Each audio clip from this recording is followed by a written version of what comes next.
Brasil Império, o segundo reinado, parte 1, período das regências e o golpe da maioridade.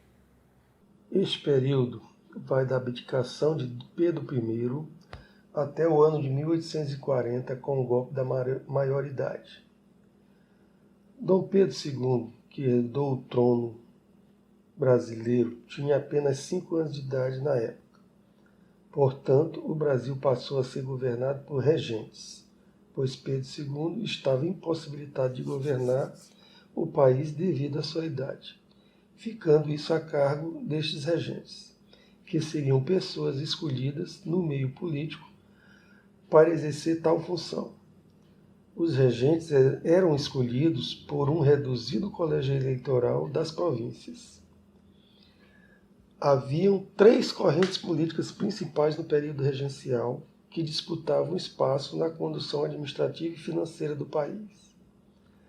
A primeira eram os liberais moderados, um grupo formado por quem defendiam as liberdades individuais. Para as elites, logicamente, pois o Brasil era um país escravagista, então essas liberdades individuais só atingiam essas elites. E eles estavam mais situados nas províncias do Rio de Janeiro, São Paulo e Minas Gerais. Este grupo político foi o grande vencedor das disputas regenciais. Outros 2 grupos políticos em oposição aos moderados eram os absolutistas, também conhecidos como caramurus, em sua maioria portugueses, que sonhavam com a volta de Pedro I e a restauração de uma monarquia Brasil-Portugal como um só reino. Por fim, o grupo dos exaltados, estes mais radicais na implementação de uma reforma mais liberal, chegando mesmo a defender uma república no lugar da monarquia. Assim, nessa conjuntura política, se inicia o período regencial brasileiro, que foi um dos mais agitados politicamente. A primeira regência se caracterizou por um grupo de 3 pessoas, regência trina, que governou de 1832 a 1834. Administrativamente, esta se caracterizou pela institucionalização do Código Criminal em 1832, regulando assim todos os procedimentos criminais da época, e pela aprovação do Ato Adicional de 1834, que deu mais poderes às províncias, principalmente nas questões financeiras. O poder moderador também não poderia ser exercido durante a regência. Lembram do poder moderador, aquele criado por Pedro I, que revogava qualquer ato do legislativo ou judiciário que não lhe agradasse? Pois é.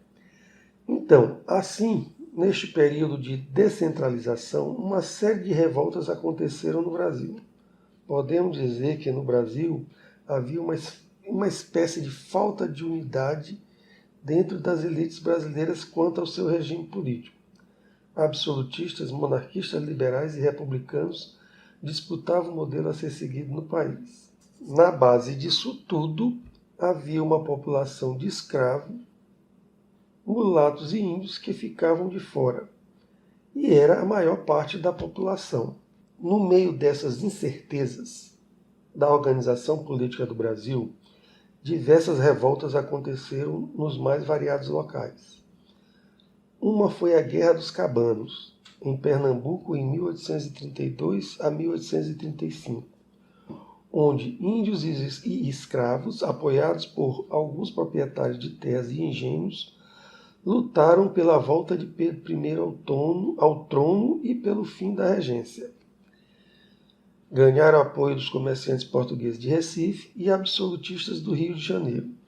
Mas a revolta enfraqueceu com a morte de Pedro I em 1834 e sendo sufocada no ano seguinte.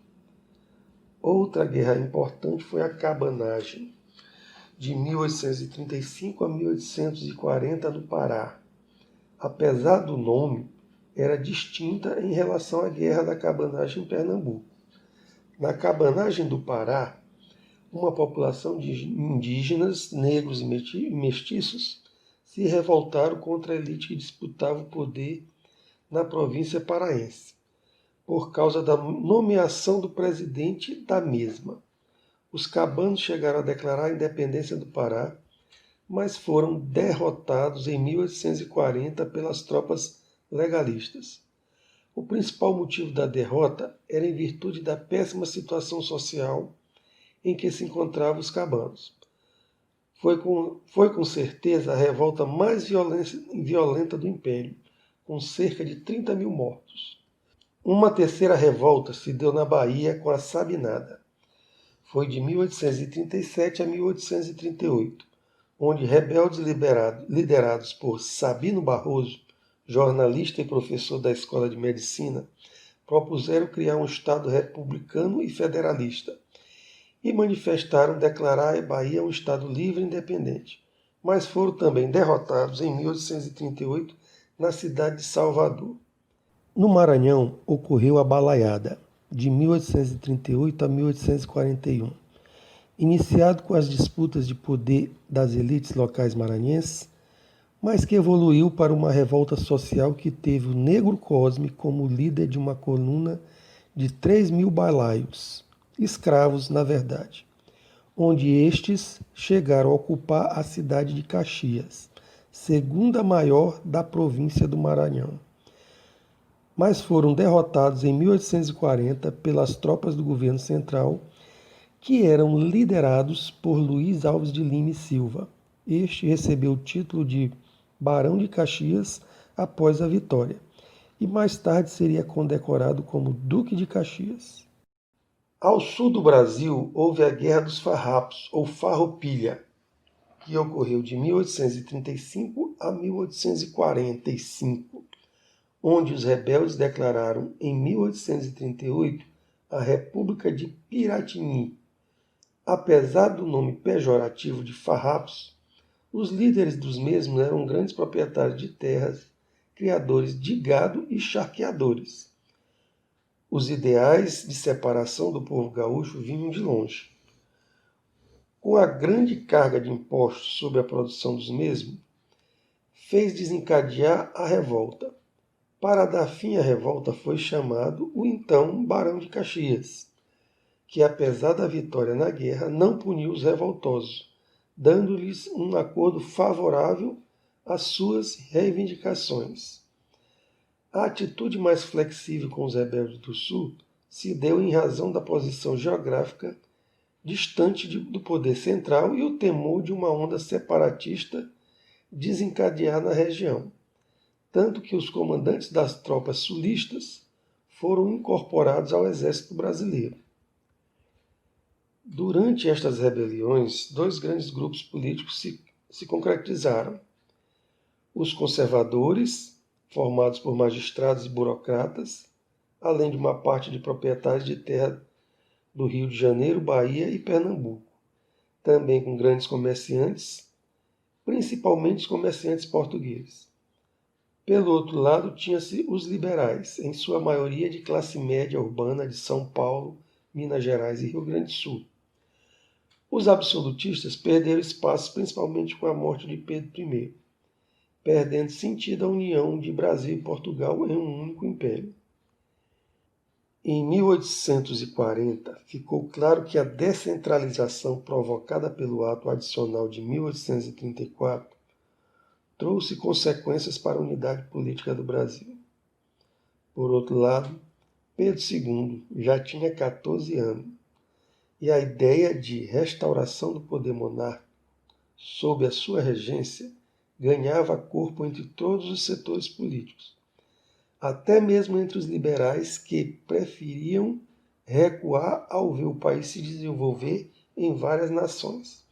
Portanto, uma reforma administrativa e política foi evidenciada, restabelecendo o poder central e revogando a descentralização do Ato de 1834.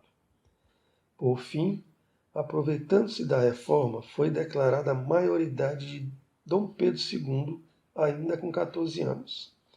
A ideia era de que a simbologia de um soberano poderia garantir a unidade do Brasil, e também garantir o desenvolvimento do país. Dessa forma, inicia-se o segundo reinado, mas isto veremos na próxima videoaula.